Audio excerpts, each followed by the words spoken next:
بسم اللہ الرحمن الرحیم۔ السلام علیکم ڈیئر اسٹوڈنٹس، امید ہے آپ خیریت سے ہوں گے۔ ہماری مطالعہ پاکستان کی بک ہے اور ہمارا آج کا ٹاپک ہے پاکستان بھارت جنگ 1965۔ آپ کو پتہ ہے کہ 6 ستمبر کی صبح بھارت نے غیر اعلانیہ جنگ کا اعلان کر دیا تھا، لیکن اس جنگ میں پاکستان نے دشمن کا ڈٹ کر مقابلہ کیا تھا اور ان کو شکست کا سامنا کرنا پڑا۔ اب پاکستان کو کمزور کرنے کا اس کا پروگرام تھا، تو وہ چاہتا تھا کہ میں کسی نہ کسی طریقے سے اس کو ختم کر دوں۔ کبھی سرحدی تنازعات، کبھی پانی کی تقسیم کا مسئلہ، کبھی اثاثوں کی تقسیم میں رکاوٹ، اور کبھی کشمیر کے مسئلے پر پاکستان کے ساتھ تعلقات خراب کرنا۔ یہ وہ تمام چیزیں ہیں جس کی بنا پر مسئلہ کشمیر بھی اجاگر ہوا۔ اثاثوں کی تقسیم جو ہم نے پہلے پڑھی تھی کہ اس وقت جو تمام اثاثہ جات تھے ان کی تقسیم جو ہے غیر مساوی طریقے سے کی گئی تھی، اور اس کے علاوہ سرحدی تنازعات مسئلہ بہت سے دیسی ریاستیں تھیں جو وہ پاکستان سے الحاق چاہتی تھی، لیکن پاکستان کے ساتھ انڈیا نے ان کو جڑنے نہ دیا۔ ان سب واقعات کی وجہ سے ہی ستمبر 1965 میں پاک بھارت جنگ جو ہے وہ چھڑ گئی تھی۔ رن آف کچھ میں پاک بھارت سرحدی تنازعات 1965 کے موسم بہار سے شروع ہو چکے تھے۔ اب یہ جو علاقہ ہے رن آف کچھ کا، یہاں پر جو سرحد پر سیز فائرنگ ہوتی رہتی تھی اور یہ موسم بہار سے ہی واقعات شروع ہو چکے تھے، اور کبھی کبھی دونوں اطراف سے ایک دوسرے پر فائرنگ ہوتی رہتی تھی۔ اس طرح کشمیر میں بھی حالات روز بروز خراب ہوتے جا رہے تھے۔ جو کشمیر میں حالات خراب ہو رہے تھے اس کی وجہ تو یہ بھی تھی کہ کیونکہ کشمیری جو تھے وہ پاکستان کے ساتھ الحاق کرنا چاہتے تھے، لیکن وہاں کا جو راجہ تھا اس نے اس کا الحاق جو ہے وہ انڈیا کے ساتھ کر دیا تھا۔ اب بھارت کے جو وزیر اعظم ہے لال بہادر شاستری نے کشمیر کے مسئلے کو پاکستان اور بھارت کے تعلقات کے لیے ثانوی حیثیت قرار دیا۔ ثانوی حیثیت، ثانوی کہتے ہیں تیسرے بندے کو، ٹھیک ہے۔ اب وہ کہہ رہے ہیں کہ جو حالات ہیں پاکستان اور بھارت کے درمیان، جو حالات ہیں اس کی خرابی کی وجہ ان دونوں کے درمیان جو ہے وہ کشمیر ہے، ٹھیک ہے۔ 1965 میں ہی ریاست جموں کشمیر میں بھارت نے صدارتی راج نافذ کر دیا تھا۔ اب جب 1965 میں جموں کشمیر کی ریاست میں جو ہے وہ راج ہوا تھا، تو وہاں پر جو کہ صدارتی راج نافذ کیا گیا، جس میں صرف صدر کو ہی اہمیت دی جاتی تھی، اور جس کا مطلب یہ تھا کہ مقبوضہ جموں کشمیر، مقبوضہ کہتے ہیں بیٹا جہاں پر قبضہ کیا گیا ہو، ریاست جموں کشمیر جو ہے وہ مکمل طور پر بھارت کا حصہ بن گیا تھا۔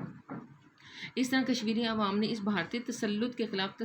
قبضہ کر دینا، اس کے خلاف مظاہرے شروع کر دیے، اور ان تمام واقعات نے دونوں ممالک کے درمیان کشیدگی کو اور بڑھا دیا، یعنی کہ ان کے جو حالات تھے، ان کے درمیان جو ہے تنازعات تھے، ان کو اور زیادہ بڑھا دیا تھا اور خراب کر دیا تھا۔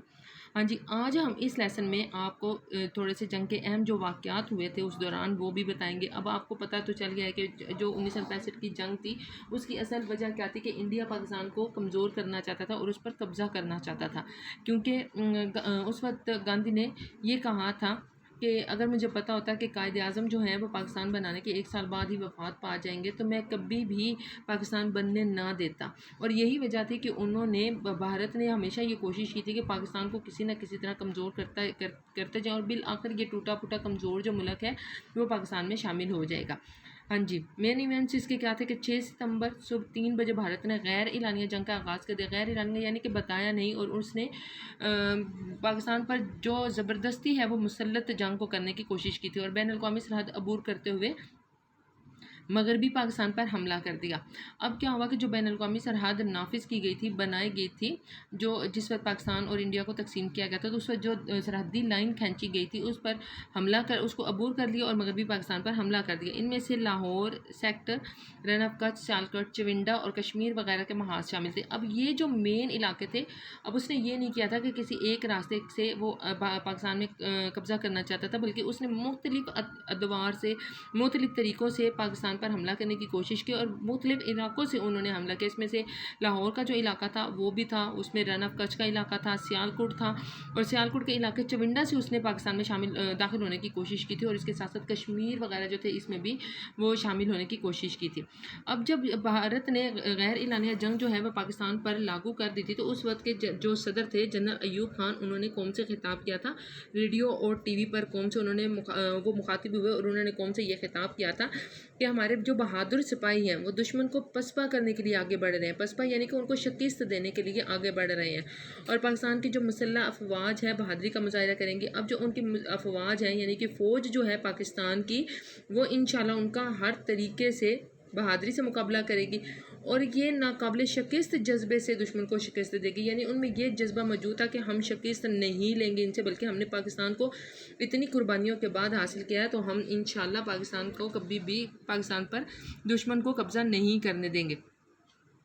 اب بھارتی حکمران یہ نہیں جانتے تھے کہ اگرچہ انہوں نے ایک ٹوٹا پھوٹا پاکستان مسلمانوں کو دیا ہے، لیکن ان کی قوم میں ایک خاص جذبہ ہے، اور وہ نہیں جانتے تھے کہ وہ کس قوم سے ان کا پالا پڑا ہے۔ پاکستان کی فوج نے جواں مردی کے ساتھ اپنے سے کئی گنا بڑے دشمن کا مقابلہ کیا، یعنی ان کی اتنی زیادہ ہمت تھی اور پاور تھی کہ دشمن جو ہے ان کے سامنے ڈٹ ہی نہیں سکا تھا، اور اسی وجہ سے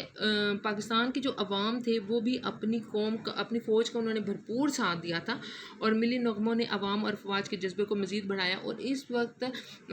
جب جنگ چھڑی ہوئی تھی 1965 کی، تو اس وقت ہم میڈیا کو خاص طور پر بہت زیادہ اپریشیٹ کریں گے، کیونکہ انہوں نے کیا کیا تھا کہ بہت سے ایسے نغمہ نگار تھے جنہوں نے بارڈر پر کھڑے ہو کر اپنے فوجی جوانوں کی حوصلہ افزائی کے لیے وہاں پر ملی نغمے ریکارڈ کروائے تھے، جن پہ سہر فہرست ملکہ ترنم نور جہاں تھی، اور انہوں نے ایسے خوبصورت انداز میں اپنے جوانوں کی حوصلہ افزائی کی تھی، اور بہت سے ایسی چیزیں تھیں جو انہوں نے گائی تھی، جس کی بنا پر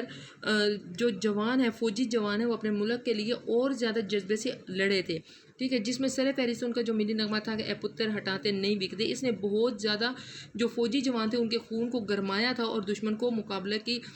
سے مقابلے کی انہوں نے سکت دی تھی۔